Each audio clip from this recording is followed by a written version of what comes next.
Mismong si Pangulong Duterte na nagsabi na hindi natin mapipigilan ng China sakaling magtuyo ito ng mga pasilidad sa Panatag Shoal.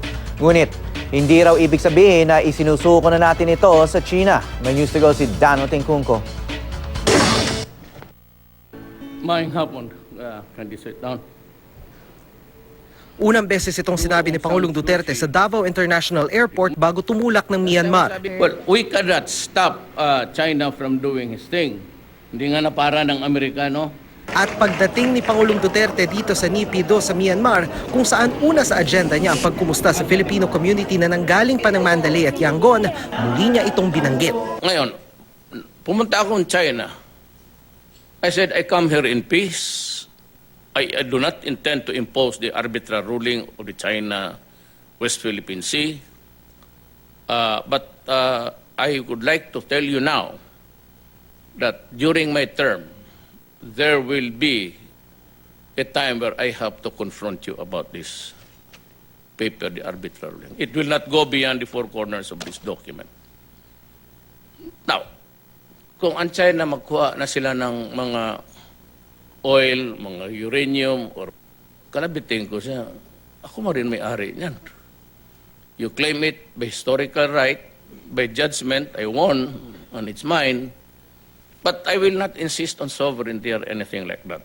It is not within our territorial waters.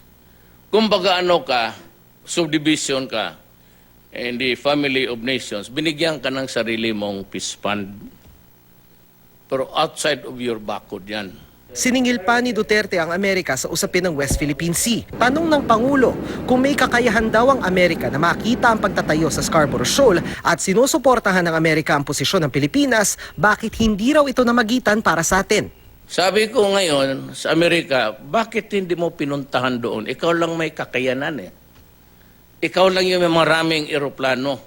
Sabi pa ng Pangulo dahil sa pansamantalang pagsasantabi sa usapin ng West Philippine Sea, gumanda ang ugnayang pang-ekonomiya natin sa China. Nakalibre pa nga raw tayo ng 2 tulay na planong itayo ng China sa Metro Manila. Ngayon, ang pineapple, noon binara nila sa quarantine because doon tayo nakadikit sa Amerika. Lahat ng pineapple walang kita. Sirado. Ngayon, kulang. 100% increase sa pineapple importation. Padala na lang ninyo, kami na ang mag-qualify para sa quality. Hindi naman daw nangangahulugang isinusuko na ng Pilipinas ang Scarborough. Hindi nga lang daw natin kayang gawin ito ngayong mahina pa ang ating kapasidad militar. Kasi di natin kaya ang China. And it will be a massacre.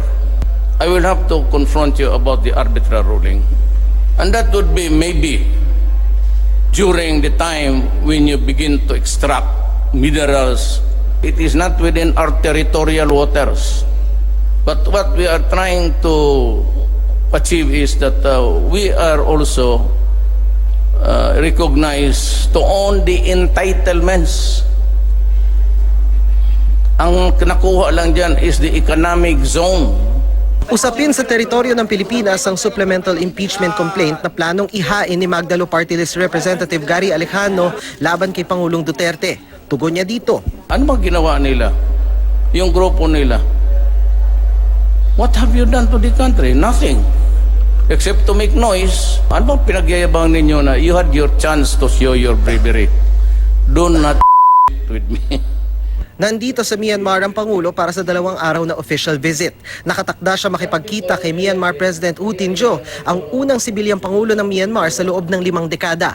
Makikipagkita rin siya kay State Councilor at Nobel Peace Prize winner Daw Aung San Suu Kyi para pag-usapan ng regional cooperation.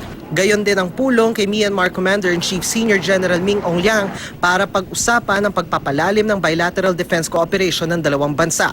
Bukod sa bilateral cooperation, isa sa mga sentro ng official visit ni Pangulong Duterte dito sa Myanmar ang paglagda ng isang Memorandum of Understanding sa pagitan ng mga gobyerno ng Pilipinas at Myanmar kaugnay ng food security. Ayon sa Embahada ng Pilipinas dito sa Myanmar at ayon na rin sa datos ng National Statistics Authority, isa sa mga pangunahing ini-import ng Pilipinas mula Myanmar ay agricultural products tulad ng bigas.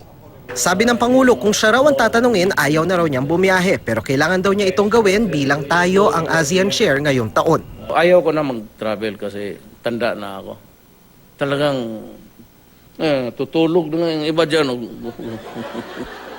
Kung ganong edad, hindi na kami pwede yung ganong travel. Ako rin, 72 na ako this month. Oh.